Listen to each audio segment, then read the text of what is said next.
ভালোবাসার আর এক নাম ঋষভ পান্থ। এক দুস্থ মেধাবী পড়ুয়ার 85% নম্বর পেয়েও পয়সার অভাবে পড়াশুনো বন্ধ হয়ে গেছিল। খবর পেয়ে সেই দুস্থ পড়ুয়ার কলেজের বেতন মেটালেন ঋষভ পান্থ, আইপিএল এর কামব্যাক কিং।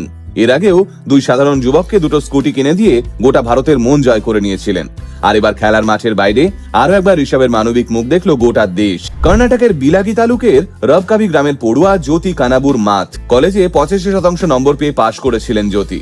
কিন্তু জ্যোতিদের আর্থিক অবস্থা ভালো নয়, তাই কলেজে ভালো নম্বর পেলেও উচ্চশিক্ষার স্বপ্ন এক প্রকার জলেই যেতে বসেছিল জ্যোতির।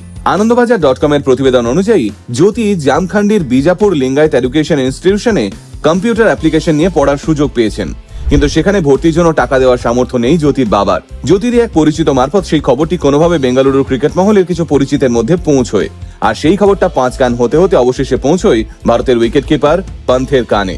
আর এই খবর পাওয়ার সঙ্গে সঙ্গে ঋষভ জ্যোতির কলেজে 40,000 টাকা ফি সরাসরি সেই কলেজে পাঠিয়ে দেন। যদিও সেই মুহূর্তে জ্যোতিও জানতে পারেননি বিষয়টি। পরে কলেজ কর্তৃপক্ষের কাছে বিষয়টি জানতে পেরে ঋষভ পান্থকে একটি খোলা চিঠি লেখেন জ্যোতি, এবং সেই চিঠি মারফত তিনি ঋষভ পান্থকে কথা দিয়েছেন একদিন তিনি সফটওয়্যার ইঞ্জিনিয়ার হয়ে দুস্থ ছেলে মেয়েদের পড়াশোনায় সাহায্য করবেন।